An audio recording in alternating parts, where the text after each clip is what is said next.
When you think of Northern Ireland, you probably think of stunning landscapes, Giant's Causeway, and lots of ancient history, right? But for fans of Game of Thrones, we know it is Winterfell and the location of many other famous scenes from the series. E-Talk's Chloe Wild just got back from a trip there to check out where the show is filmed, and she is with us this morning, fresh off the plane. Fresh off the plane is an accurate description. Okay, so there is a touring exhibit for Game of Thrones, and you got to take a sneak peek. Oh my gosh, we got an exclusive look at it before it opened to the public, and when we arrived, I was amazed at how large this was. It was this huge tent, and when you walked inside, it was this amazing kind of maze, and you got to experience Game of Thrones in all of its glory. There was mementos, there were costumes, there was armory, there was swords, there was a lot of immersive experiences too, and I think this is such a great way for fans to dive into the Game of Thrones world. I mean, this had everything, Kelsey. Seriously, everyone who's like thinking of a trip this year overseas is like, okay, we're going. I mean, you've got the Iron Throne. Oh, so good. Okay, so King's Road is an iconic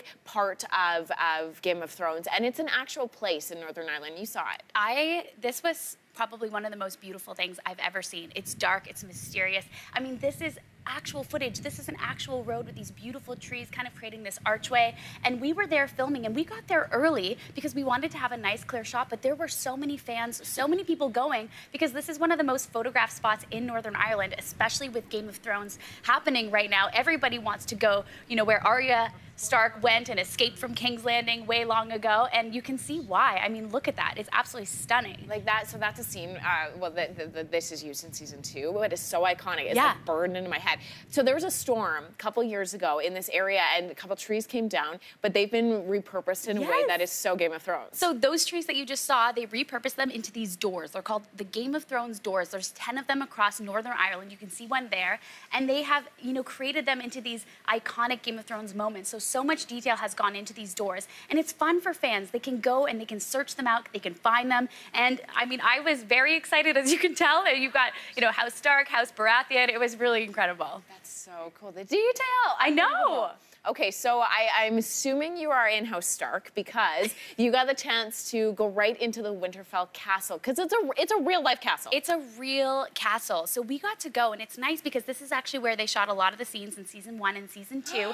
I mean, look at that. It's absolutely stunning. It's still there. But now that Game of Thrones is so big, they've actually had to go shoot elsewhere at another Winterfell because for privacy's sake. But as fans, you can go and you can visit it, and there's all these immersive experiences you can do. I got to dress up. I got to wear Sansa Stark's cape. I got to have Brienne of Tarth's sword. You know, I got to try my hand at a bow and arrow. I'm not great.